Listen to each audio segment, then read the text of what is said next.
اعوذ باللہ من الشیطان الرجیم بسم اللہ الرحمن الرحیم الطلاق مرتان فإمساك بمعروف أو تسريح بإحسان ولا يحل لكم أن تأخذوا مما آتيتموهن شيئا إلا أن يخافا ألا يقيما حدود الله فإن خفتم ألا يقيما حدود الله فلا جناح عليهما فيما افتدت به تلك حدود الله فلا تعتدوها ومن يتعد حدود الله فأولئك هم الظالمون صدق الله العظيم اللهم صل على سيدنا ومولانا محمد وعلى آل سيدنا ومولانا محمد وبارك وسلم وصل عليه.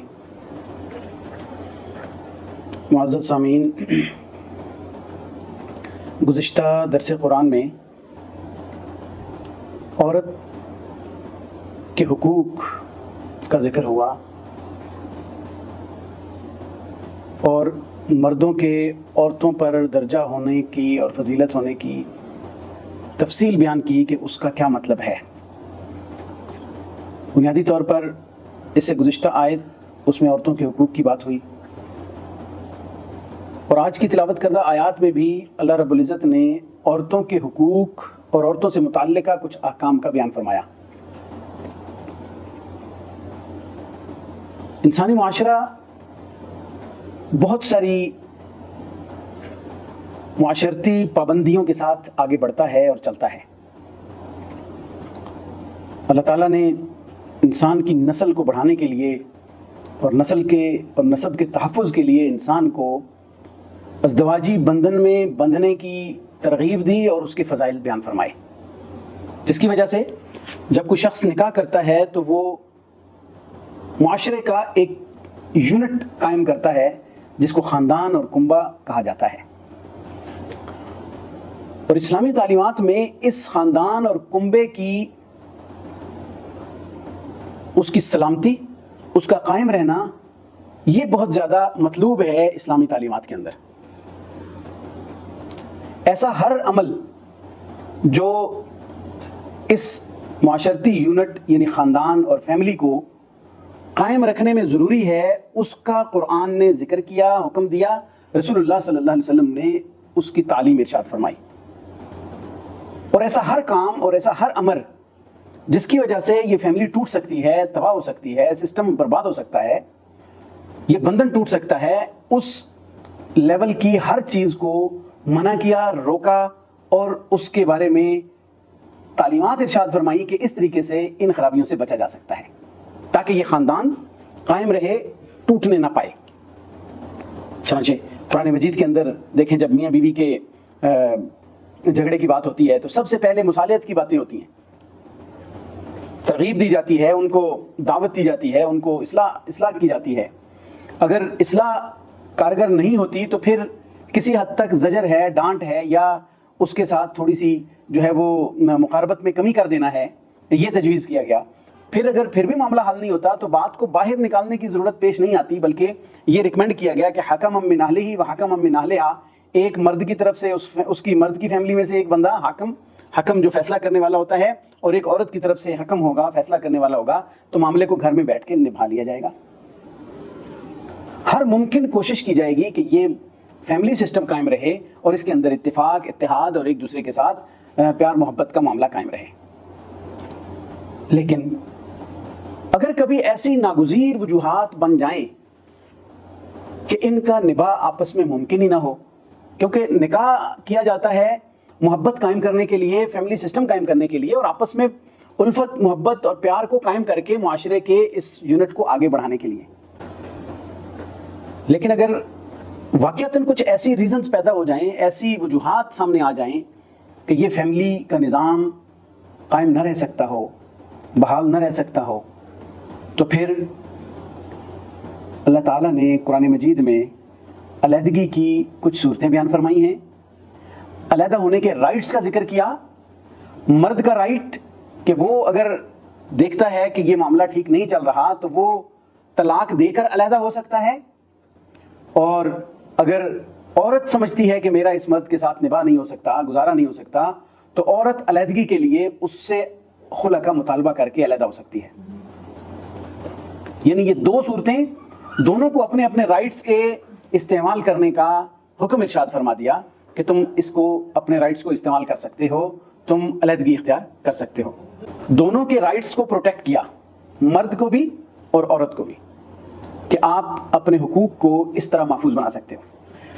اور اسلام نے ایک بڑی زبردست قسم کی میانہ روی کی شکل پیش فرمائی, کیونکہ اس سے پہلے جو ایک افراط اور تفریط کا ماحول پایا جاتا تھا دیگر مذاہب کے اندر, یہ عورت اور مرد کی علیحدگی یا اس کا جو ہے وہ ملاپ اور اس کی جو سیپریشن کے طریقے تھے, اس میں یہودیوں کی اگر ہم مطالعہ کرتے ہیں, یہودیوں کے لٹریچر کو دیکھتے ہیں تو پتہ چلتا ہے کہ ان کے ہاں طلاق کی کھلی آزادی تھی. جب چاہتا جو جس کو چاہتا بغیر کسی ریزن کے طلاق دے کے فارغ کر دیتا, اور کثرت کے ساتھ طلاق دینا ان کے ہاں معیوب ہی نہیں سمجھا جاتا تھا, وہ ایک حد کو چھو رہے تھے. عیسائیت کے اندر جب تعلیمات ان کی مطالعہ کریں تو پتہ چلتا ہے کہ انہوں نے اس چیز کو اتنا سخت کر لیا تھا اپنے اوپر کہ کوئی طلاق نہیں کسی کو دے سکتا, اور طلاق کے جو اصول ہیں وہ یہ صرف بدکاری کی شکل میں عورت کو طلاق دی جا سکتی تھی, اس کے علاوہ کوئی کسی کو طلاق ہی نہیں دے سکتا تھا. اور اگر کوئی بلا وجہ دے دیتا تھا طلاق کسی کو کوئی چھوٹی موٹی ریزن سے, تو وہ کہتے تھے کہ یہ اگر اور نکاح کرے گا تو وہ بدکاری تصور ہوگی, اور اس طلاق دی ہوئی عورت سے اگر کوئی نکاح کرے گا تو وہ بھی بدکاری تصور ہوگی. اس طرح کے تصورات موجود تھے. ہندو مت کے اندر طلاق دینا ناجائز سمجھا جاتا تھا. یہ الگ بات ہے کہ بعد میں کرسچینٹی کے اندر بھی اس چیز کو اتنی کھلی چھوٹ دی گئی کہ اب سب سے زیادہ طلاق کی ریشو عیسائیت کی دنیا میں پائی جاتی ہے, اور ہندو مت کے اندر بھی اب طلاق کی اجازت ہے. رومی تہذیب کے اندر طلاق دینا ممنوع تھا, لیکن بعد میں اس کی بھی اجازت دے دی گئی. عربوں کے اندر بالکل مختلف معاملہ تھا. عربوں کے اندر یہ تھا کہ کوئی شخص طلاق دے دیتا تھا, اور طلاق عورت کو تنگ کرنے کے لیے دیتا تھا کہ کئی طلاقیں دے دیتا تھا بعض اوقات, یا ایک دفعہ وہ طلاقیں دے دیتا تھا, عدت جب گزرنے کے قریب آتی تھی تو رجوع کر لیتا تھا, پھر طلاقیں دیتا تھا, پھر رجوع کر لیتا تھا. نہ عورت آزاد ہو سکتی تھی اور نہ ہی یہ اس کے ساتھ نباہ کرتا تھا اور فیملی لائف کو گزارنا چاہتا تھا. نتیجہ یہ نکلتا تھا کہ عورت معلق ہو کر رہ جاتی تھی, نہ تو اس کو علیحدگی کا اختیار تھا اور نہ ہی وہ جو ہے آباد رہ سکتی تھی. تو یہ کڑن کے ماحول میں معاشرہ ایک اس کا پورا یونٹ ڈسٹرب رہتا تھا معاشرے کا.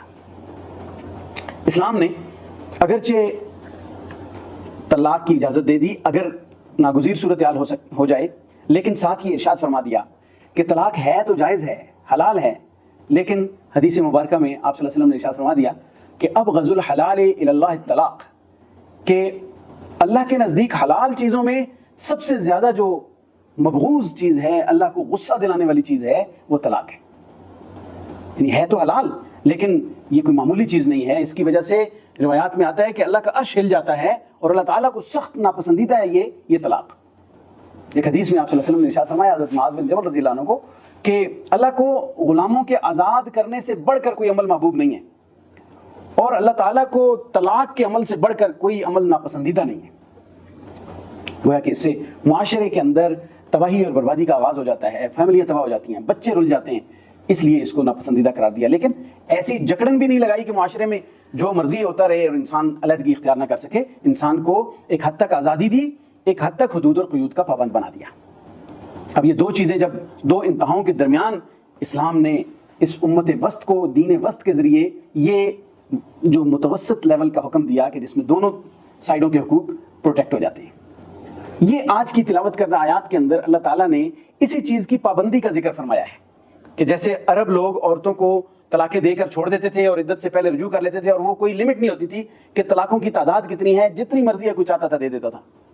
اللہ رب العزت نے ان کو یہ کہہ کر یہ پابند فرمایا کہ الطلاق مرتان, کہ طلاق دینا جو ہے نا, طلاق دینے کا عمل یہ 2 مرتبہ ہو سکتا ہے. جو قابل رجوع طلاق ہے وہ 2 مرتبہ ہی ہے. یہ نہیں ہے کہ بار بار دیتے رہو اور عدت قریب آئے تو پھر رجوع کر لو, نہیں. اس چیز سے باز رکھنے کے لیے ارشاد فرمایا کہ یہ جو قابل رجوع طلاق ہے یہ 2 مرتبہ ہے. 2 مرتبہ کی طلاق قابل رجوع ہے. فإمساکم بمعروف, پھر اگر جو 2 طلاقیں دینے کے بعد عدت گزر گئی ہے, عدت گزرنے کے بعد یا تو اچھے طریقے سے روک لو, یعنی رجوع کر لیا. اس سے پچھلی آیت میں یہی آیا تھا نا کہ جو وبعولتهن احق بردهن, کہ یہ جو عدت کے دوران ان کے جو شوہر ہیں وہ زیادہ حقدار ہیں اس بات کے کہ وہ ان عورتوں کو اپنے پاس لوٹا کے لے آئیں. رجوع کرنے کے حقدار سب سے زیادہ کون ہیں؟ ان کے اپنے شوہر ہیں, تو وہ عدت کے دوران لوٹا سکتے ہیں. تو اللہ نے فرمایا کہ عدت کے لیے طلاقیں 2 ہیں, یعنی طلاقیں جو رجعی ہوتی ہے وہ 2 طلاقیں ہوتی ہیں. لیکن طلاق کی یہ آگے بہت سارے مسائل طلاق کے چلیں گے. طلاق کے مختلف مسائل پہ انشاءاللہ اگلے کچھ دروس میں باتیں رہیں گی. بڑا اہم موضوع ہے, معاشرے کی جو تعمیر اور ترقی میں اس کا بڑا کردار ہے, کہ فیملی سسٹم کس طرح قائم ہو اور اس کے اندر رخنا نہ آنے پائے، اس لیے اس کو اللہ نے بھی بڑی تفصیل سے بیان فرمایا. تو اس کی بہت ساری اقسام ساتھ ساتھ ذکر کرتے رہیں گے، لیکن ایک چیز ذہن میں رکھ لیں کہ طلاق کی رجوع کے اعتبار سے یا علیحدگی کے اعتبار سے 3 اقسام ہیں. ایک قسم ہوتی ہے طلاق رجعی. طلاق رجعی یہ ہے کہ ایک طلاق دے دی یا 2 طلاقیں دے دی، ایک طلاق دے دی یا 2 طلاقیں دے دی، اور عدت گزرنے سے پہلے اس میں رجوع کر سکتا ہے. عدت گزرنے سے پہلے بغیر نکاح کے رجوع کیا جا سکتا ہے. لیکن ایک طلاق گزر گئی، ایک طلاق دے دی اور اس کے بعد عدت گزر گئی تو بھی نکاح ختم، وہ بائن ہو جائے گی. 2 طلاقیں دے دی اور اس کے بعد عدت گزر گئی تو بھی نکاح ختم اور طلاق بائن ہو جائے گی. اب ایک طلاق دینے کے بعد عدت گزر گئی تو بھی رجوع جو ہے وہ نکاح کے ذریعے ہو سکتا ہے. 2 طلاقیں دے دیں اور عدت گزر گئی تو بھی رجوع نکاح کے ذریعے ہو سکتا ہے، نکاح کی تجدید کرنی پڑے گی. ڈفرنس ان دونوں صورتوں میں صرف یہ ہوگا کہ آئندہ کے لیے اس کے اکاؤنٹ میں اگر 1 طلاق دی ہوگی تو باقی 2 بچ جائیں گی، اور اگر 2 دی ہوں گی تو باقی 1 بچ جائے گی. یہ ڈفرنس ہوگا. اس میں بات سمجھ آئی آپ کو؟ یہ ڈفرنس ہوگا جو رجعی طلاق 1 دینے میں یا 2 دینے میں. اب جب یہ 2 طلاقیں دے دیں تو اب اس کے دوران رجوع کیا جا سکتا ہے. تو یہاں پہ اللہ نے فرمایا طلاق مرتان، 2 مرتبہ طلاق دینے میں رجوع کی گنجائش ہے. جو قابل رجوع طلاقیں ہیں وہ 2 ہیں. فَإِمْسَاكٌ بِمَعْرُوف، تو پھر 2 طلاقوں کے دوران اگر عدت کے دوران روکنا چاہتے ہو تو معروف طریقے سے روکو، تنگ کرنے کے لیے نہیں، زیادتی کرنے کے لیے نہیں. جیسے عرب کا دستور تھا کہ رجوع تو کرتے تھے لیکن اس لیے کہ اس کو اور ذلیل کریں گے، اس کو اور تنگ کریں گے، اس کی جو ہے نا وہ تکلیف میں اضافہ کریں گے، تو اسلام نے کہا فَإِمْسَاكٌ بِمَعْرُوف، معروف طریقے سے روک لو. او تسریحًا بِإِحْسَان، یا عدت گزر گئی ہے تو اس کو احسان کے ساتھ رخصت کر دو، اس پر بھلائی کرتے ہوئے رخصت کر دو، اچھے طریقے سے اس کو رخصت کر دو. یہ نہ ہو کہ اس کو تنگ کرو اور اس کو جو ہے وہ ذلیل کرنے کے لیے اس کو اپنے پاس رکھو، بلکہ تسریح بِإِحْسَان، اس کو جانے دو. اصل تو مقصد یہ ہوتا ہے نا کہ طلاق کا، کہ آپ کی طرف سے 1 طلاق کے بعد یا 2 طلاقوں کے بعد وہ رخصت ہو جائے، وہ چلی جائے. عدت گزر گئی تو تسریح بِإِحْسَان کا آپشن بھی موجود ہے. اگر نہیں سمجھ آتی آپ کو کہ گزارا نہیں ہے تو بس تسریح بِإِحْسَان پہ عمل ہو سکتا ہے. تو اس کو گویا کہ وہ آزاد ہو جائے گی، وہ نکاح کی بندھن سے آزاد ہو جائے گی اور اپنے طور پہ وہ آگے کسی اور سے نکاح کر سکتی ہے. اب جب یہ علیحدگی ہو گئی تو احسان کا لفظ بول کے اللہ رب العزت نے گویا یہ چیز سمجھا دی کہ اگر اس کو بھیجنا ہے تو اس کو تحفہ طائف دے کر بھیجو، اور ان تحفہ طائف کے اندر ان کے ساتھ احسان کا عمل ہو. لیکن یہ چیز جائز نہیں ہے کہ تم ان سے کچھ لے لو. وَلَا يَحِلُّ لَكُمْ أَن تَأْخُذُوا مِمَّا آتَيْتُمُوهُنَّ شَيْئًا، تمہارے لیے یہ بات حلال نہیں ہے کہ تم اس مال میں سے، اس حق مہر میں سے، ان تحائف میں سے تم کچھ واپس لے لو جو تم انہیں دے چکے ہو. حلال ہی نہیں ہے تمہارے لیے کہ ان تأخذوا، تم لے لو، مما آتیتموہن، جو کہ تم انہیں دے چکے ہو، شیئا، ذرہ بھر بھی، الا ان یخافا اللہ یقیما حدود اللہ. ایک ہی صورت ہے اس دیے ہوئے کو واپس لینے کی، یعنی دیے ہوئے کو واپس نہیں لے سکتے. حدیثوں میں آتا ہے کہ اگر کوئی اپنی بیوی کو دیے ہوئے مال کو اس صورت میں جب واپس لیتا ہے تو اس کی مثال اس کتے کی سی دی گئی کہ جو اپنی ہی کہہ کر کے اس کو چاٹ لیتا ہے. وہ ہے کہ ایک تحفہ دیا تھا. یہ کوئی اچھی بات ہے کہ اپنی بیوی کو ایک اچھے دوران، اچھے حالات میں، خوشگوار حالات میں کچھ چیزیں دی ہیں، اب علیحدگی ہو رہی ہے تو اپنی ہر چیز واپس لی جا رہی ہے. عام طور پہ ہمارے یہاں یہ معاشرے میں چل رہا ہے کہ بھئی علیحدگی ہوئی ہے تو سارا جو دیا ہوا تحفے طائف ہیں، سونا ہے، کپڑے ہیں، سارا کچھ واپس لیا جاتا ہے. قرآن کہتا ہے وَلَا يَحِلُّ لَكُمْ، حلال ہی نہیں ہے تمہارے لیے. یعنی حرام مال کی رشوت اور سود کو تو حرام سمجھ لیے، اس کو کوئی حرام سمجھنے کے لیے تیار ہی نہیں ہے کہ اگر علیحدگی ہو گئی ہے، طلاق ہو گئی ہے، تو اس کے بعد اپنے دیے ہوئے مال میں سے کچھ واپس لے رہا ہو، اپنے دیے ہوئے طائف میں سے واپس لے رہا ہو. تو فرمایا کہ وَلَا يَحِلُّ لَكُمْ أَن تَأْخُذُوا مِمَّا آتَيْتُمُوهُنَّ شَيْئًا، کچھ بھی، شیئن کا لفظ ہے نا، کچھ بھی واپس نہیں لے سکتے. ہمارے یہاں بیٹھ کے پنچایتیں اس بات پہ ہوتی ہیں کہ میں نے یہ دیا تھا مجھے واپس دے دو، میں نے یہ دیا تھا مجھے واپس دے دو، اور ہماری علیحدگی ہو گئی ہے. تو الا ان یخافا اللہ یقیم حدود اللہ، صرف ایک صورت میں اس چیز کی اجازت ہے کہ اگر وہ یہ اس بات کا ڈر رکھتے ہوں کہ وہ اللہ کی حدوں کو قائم نہیں رکھ سکیں گے، یعنی رجوع نہیں ہو سکے گا، آپس میں دوبارہ مل کے نہیں رہ سکیں گے، اور خامد جو ہے وہ اس کو نہیں رکھ سکے گا. خصوصاً عورت کو یہ احساس ہو کہ میرا اب اس سے نباہ نہیں ہو سکتا، اس کی شکل اچھی نہیں ہے، اس کا اخلاق اچھا نہیں ہے، اس کا کردار اچھا نہیں ہے، کسی بھی وجہ سے اگر وہ سمجھتے ہوں کہ وہ نباہ نہیں ہو سکتا، تو فرمایا کہ پھر حاکم اور خاندان کے جو ثالث ہوتے ہیں ان کے ذمہ یہ ذمہ داری لگ جائے گی، اس کے بعد وہ فیصلہ کریں گے. اور جب وہ سمجھیں گے کہ وہ اگر سمجھتے ہیں فَإِنْ خِفْتُمْ، ان کو خطاب کیا کہ اگر تمہیں یہ خوف ہو، یعنی حاکموں کو، ثالثوں کو یہ اگر فرمایا کہ اگر تمہیں اس بات کا خوف ہو کہ اللہ یقیم حدود اللہ، کہ یہ اللہ کی حدوں کو قائم نہیں رکھ سکیں گے، آپس میں ان کا نباہ نہیں ہو سکے گا، فیملی نہیں چل سکے گی، فلا جناح علیہما، تو پھر ان دونوں پر اس بات میں کوئی گناہ نہیں لین دین کرنے میں کہ فی مفتدت بھی، کہ وہ عورت فدیہ میں کچھ مال دے کر اپنی جان چھڑا لے.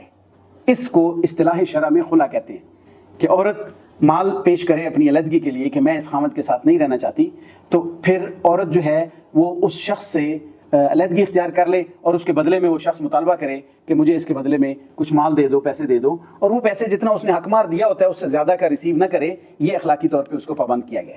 اگر لے لے گا تو جائز ہو جائے گا، لیکن یعنی وہ خلا پھر بھی ہو جائے گا، لیکن اگر وہ اس کے برابر رکھے تو اچھا ہے. اور اگر شوہر کی طرف سے زیادتیاں ہو رہی ہیں اور عورت علیحدگی لے رہی ہے، وہ طلاق بھی نہیں دے رہا تھا تو عورت نے علیحدگی کا مطالبہ کیا، تو پھر شوہر کو پابند کیا گیا ہے کہ پھر وہ کچھ بھی نہ لے اور اس کو آزاد کر دے اگر زیادتی شوہر کی طرف سے.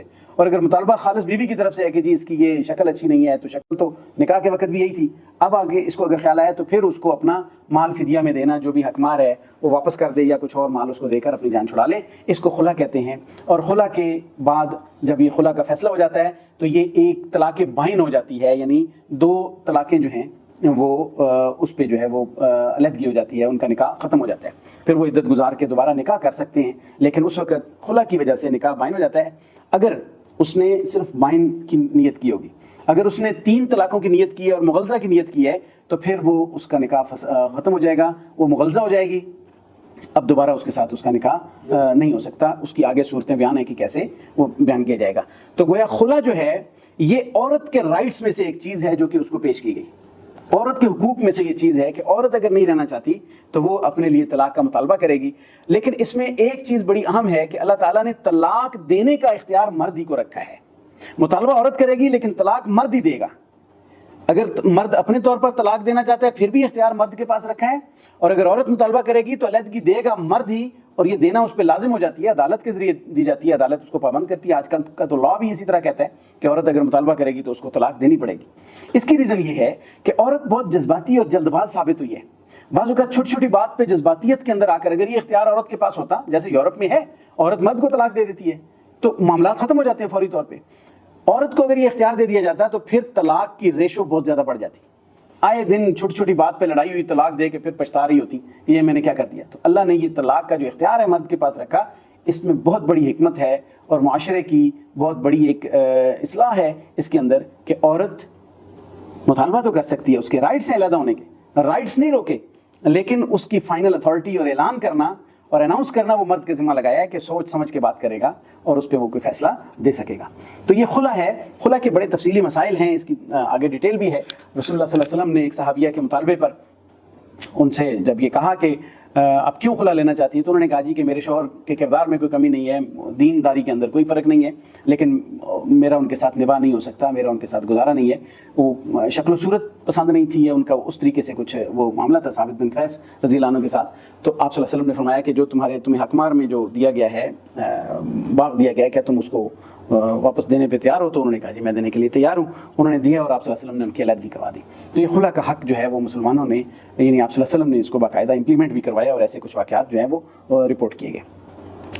اب یہ اللہ رب العزت نے ارشاد فرما دیا کہ خلا کا حق ہے، یعنی پہلے فرمایا کہ تم کوئی مال واپس نہیں لے سکتے، صرف یہ ایک صورت ایگزمپٹ کر دی کہ خلا کی شکل میں دیا ہوا مال واپس لیا جا سکتا ہے. یعنی حق مار دیا ہوا ہے تو آپ واپس لے سکتے ہیں یا اس کے بدلے میں کچھ مال لے سکتے ہیں. یعنی ان لین دین میں خلا کیا ہے تو فلا جناح علیہما، ان دونوں پر کوئی گناہ نہیں ہے، فی مفتدت بھی، کہ وہ عورت جو فدیہ میں دے کے اپنے آپ کو چھڑا لے.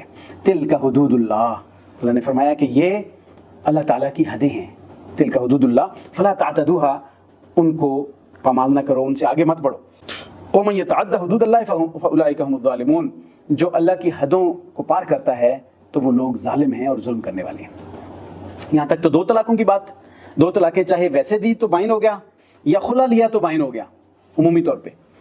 اب اگر 2 طلاقوں کے بعد کسی نے تیسری طلاق دے دی، فَإِن طَلَّقَهَا، اب اگر کسی نے اس عورت کو تیسری طلاق دے دی، یہ تیسری طلاق کا ذکر ہے، یہ طلاق مغلظہ ہے، دوران عدت دے دی یا بعد از عدت دے دی، اس میں کوئی قید نہیں ہے.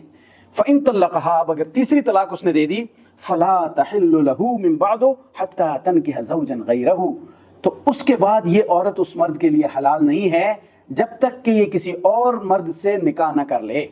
حتی تنکح زوجا غیرہ، حتیٰ کہ یہ کسی اور مرد سے نکاح نہ کر لے، اور نکاح بھی ایسا کہ نکاح کرنے کے بعد اس کے ساتھ خلوت صحیحہ ہو، دوسرے شوہر کی اس سے صحبت ثابت ہو، یعنی صحبت کر لے.